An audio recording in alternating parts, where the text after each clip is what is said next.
Bueno, y como la economía es una de las principales preocupaciones de los uruguayos, hoy tenemos aquí a nuestro compañero, el periodista especializado Nicolás Lucich, para hablar de la coyuntura económica y justamente dar respuesta a algunas de las preocupaciones de los uruguayos, ¿no? Sí. Hay muchos temas en agenda, el aumento del tope de endeudamiento para 2021, el aumento de los combustibles claramente, también el aumento de las exportaciones, así que tenemos que hablar bastante. Hay de todo, Lore. Un gusto estar con ustedes, Humberto. Un placer, Bienvenido. Nico. Un placer. Primero que nada, empecemos por el aumento del tope de endeudamiento. Ahí ¿Esto está. quiere decir que se corrió aquello de eso más estricto de la regla fiscal del gobierno? ¿Qué significa para el país que se va a endeudar más? Bueno, capaz que al revés, en realidad, porque esto estaba previsto.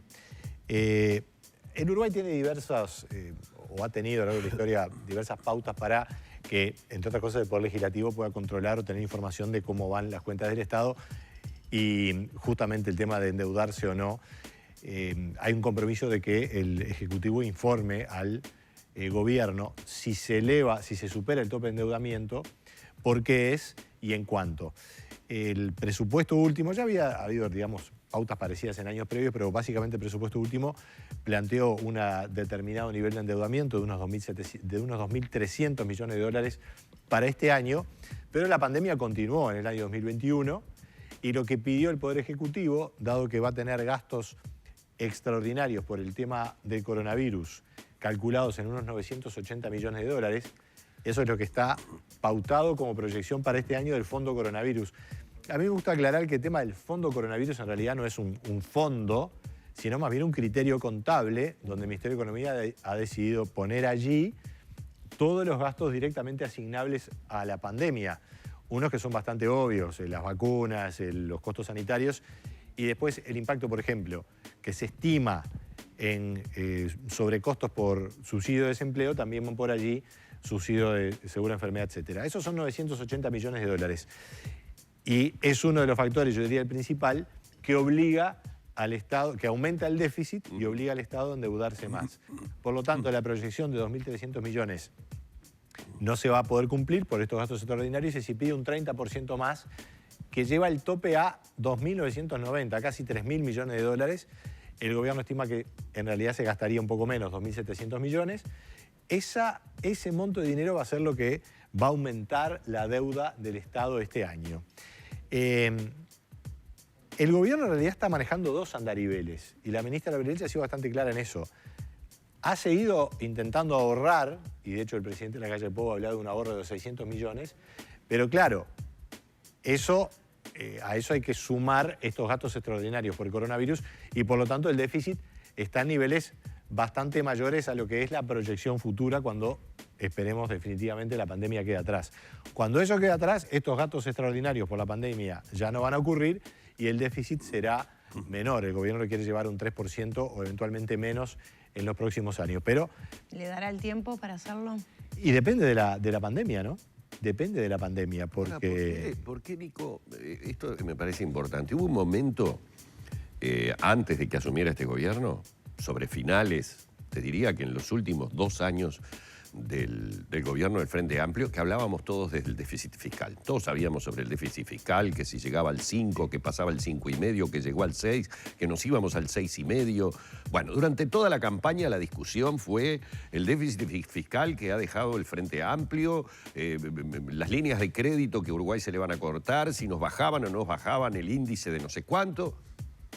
Ahora hay más endeudamiento, el déficit teóricamente seguiría creciendo y no veo que estés nuevamente sobre la mesa la polémica que se generó en aquel momento. Ahora el déficit, Sí. Y bueno, está la pandemia, ¿qué le vamos a hacer? Hay que endeudarse. Bueno, claro que la pandemia cambia todas las discusiones, ¿no? Es Y verdad. es lógico. Yo creo que, más allá de que se puede mantener una discusión política razonable, siempre es válida. Y hay argumentos, digamos, de varios lados, o de las dos partes del gobierno y la oposición. En realidad la oposición está pidiendo más gasto todavía.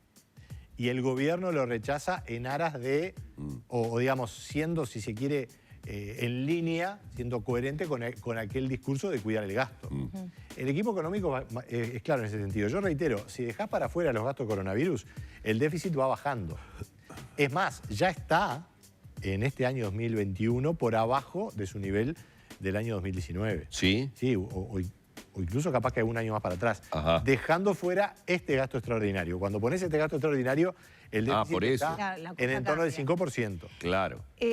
Pero digo, hay una coherencia y por eso además, dado que el gobierno actual, el oficialismo, la coalición, que en campaña, como vos decías, reclamaba mejorar la situación fiscal y cuidar el gasto, lo ha seguido haciendo a pesar de la pandemia y es por eso que también desde la oposición se pide más gasto, Claro. de que cambien esa visión.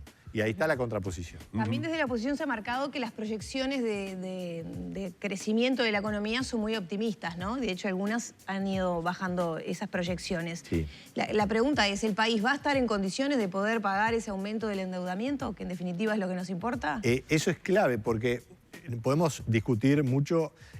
Las discusiones sobre la deuda tienen dos grandes patas. Una que es el tema del gasto, que es básicamente lo que los gobiernos pueden actuar. Y lo otro es el ingreso, donde depende en buena medida, puede tomar medidas de baja aumento o baja de impuestos, pero en buena medida depende de la actividad. Entonces, si la economía no responde, la deuda siempre va a ser un problema importante. Si la economía responde y la proyección de gobierno apunta a que la economía empiece a crecer entre 2 y 3% en los próximos años, ahí, bueno, los ingresos van subiendo y la deuda, que eventualmente se va acumulando, se puede hacer sostenible.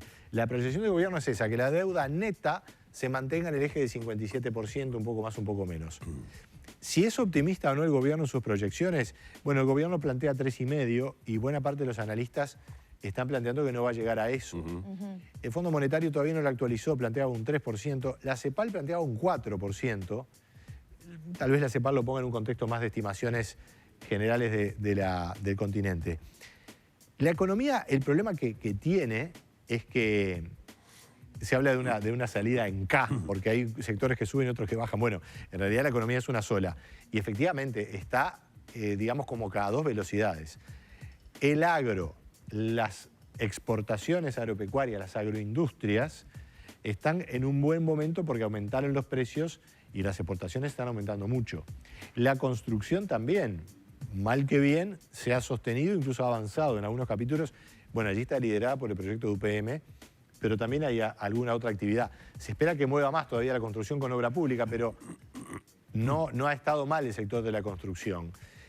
¿Qué otros sectores se pueden mencionar? Ni hablar las tecnologías de la información, ¿no? Bueno, sí. Todo lo que tiene que ver con datos, 44% aumentó el tráfico de datos en lo que son las líneas de telefonía, de banda ancha fija, de 2020 respecto a 2019. Los negocios online.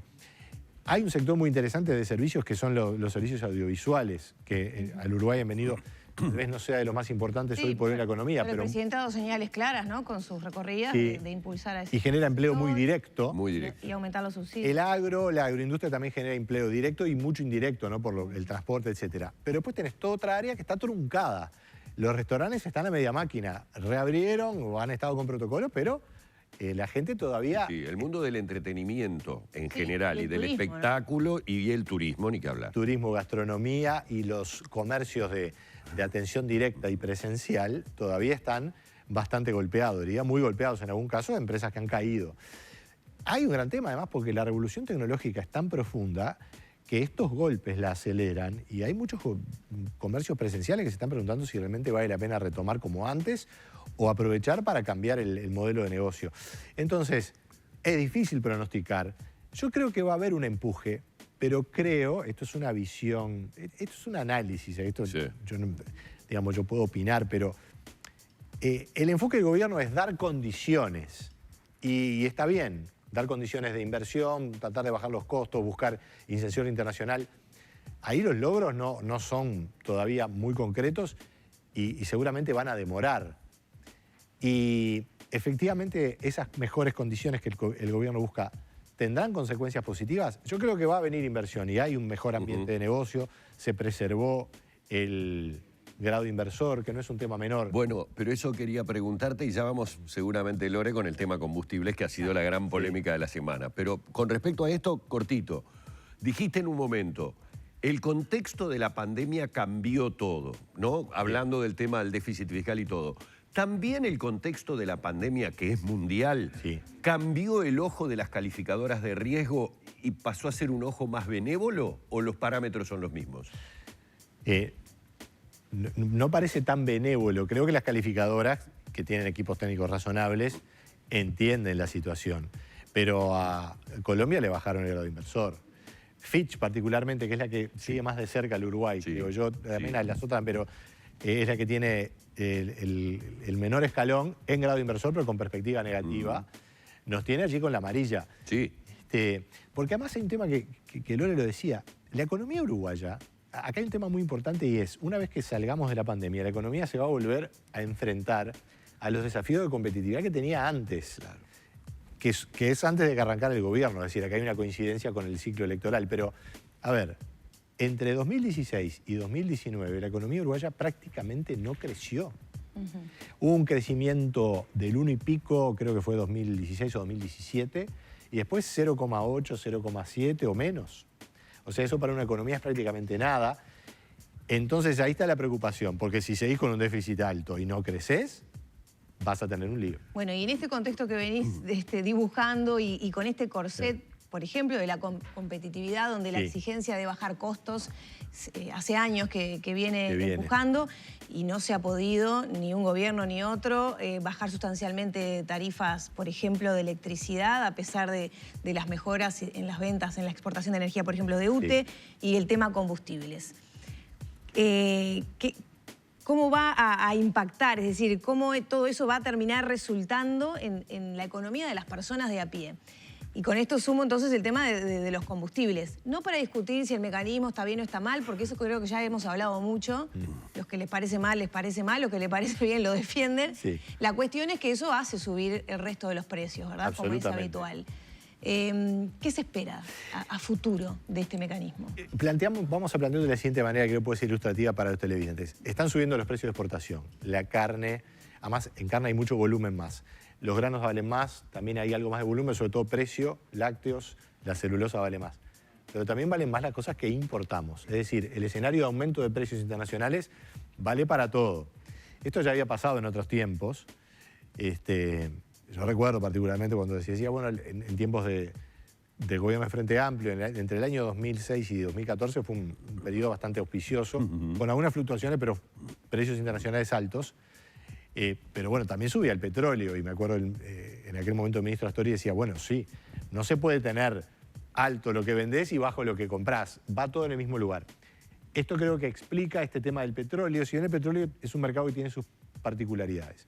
Ahora, el gobierno había quedado muy comprometido electoralmente, el presidente Lacalle Pou seguramente, yo no creo que haya sido un tema de falta de sinceridad ni de nada de eso, pero por lo menos le faltó matizar algunas expresiones.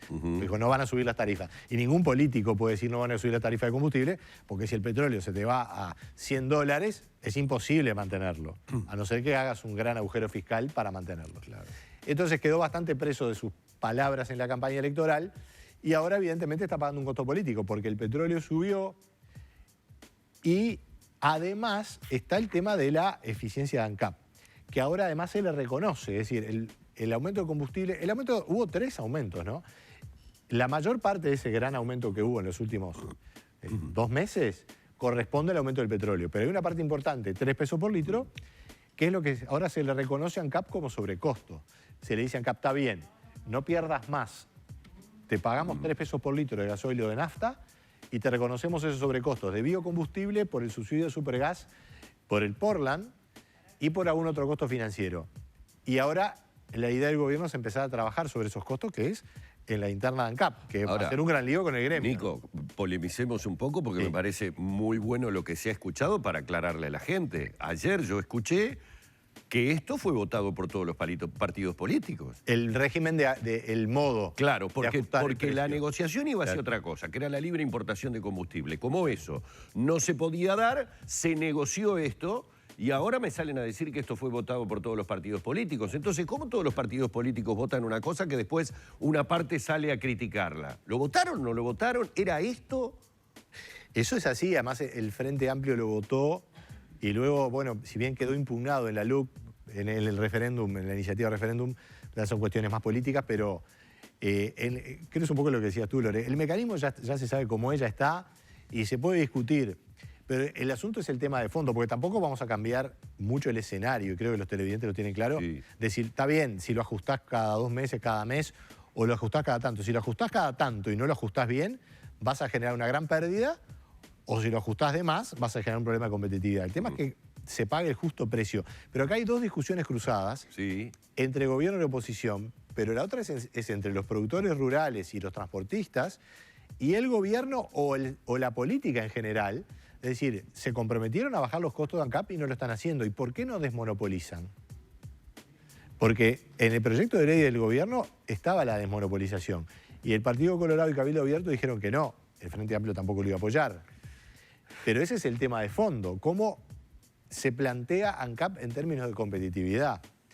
Escuchaba también a algunos productores decir que la paridad de importación, y esto sí tiene que ver con el método, la pauta es tomar los combustibles de Estados Unidos, Sí. porque es el mercado más grande, el del Golfo de México, el más fluido. Pero también Uruguay podría comprar nafta de gasoil de Argentina y Brasil. Y ahí sí, hay que ver, bueno, a qué precio nos lo venden o no. Pero en todo caso, un escenario de apertura pondría a ANCAP compitiendo, y si ANCAP no logra producir a un costo razonablemente parejo a Argentina y Brasil, obviamente a que los productores y transportistas les va a convenir comprar de Argentina y Brasil. Otra reflexión que hago, esto es una gran polémica, porque hay gente que no quiere desmonopolizar, es pero- una Y posición además, política. el análisis del rol de las empresas públicas también admite diferentes visiones y todas Totalmente. tienen argumentos fuertes, ¿no? Sí. De que no sea solo la lógica del mercado la que los guíe, de tener otro impulso al país, de generar Sí. empleo, inversión, yo qué sé. Claro, pero viste, que si generas empleo sobre ineficiencias, creo que no hay nadie que lo defienda. Es muy importante lo que decís tú, hay diversas visiones. UTE, por ejemplo, es una empresa que puede tener cosas para mejorar, pero ha sido troncal en el desarrollo de la energía renovable. Sobre la red de UTE se apoya todo el tema de los molinos. UPM vende y le vende a la red. Es decir, UTE tiene un rol, más allá de que tiene un monopolio en determinado sector. Antel también, pero Antel está compitiendo en otros sectores y tiene una cultura de competencia. Lo de ANCAP es distinto.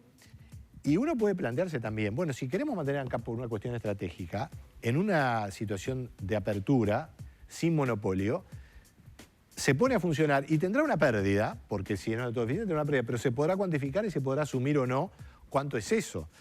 En fin, se trata también de toda una discusión que busca transparentar, y obviamente hay discusión política por el tema de las empresas públicas.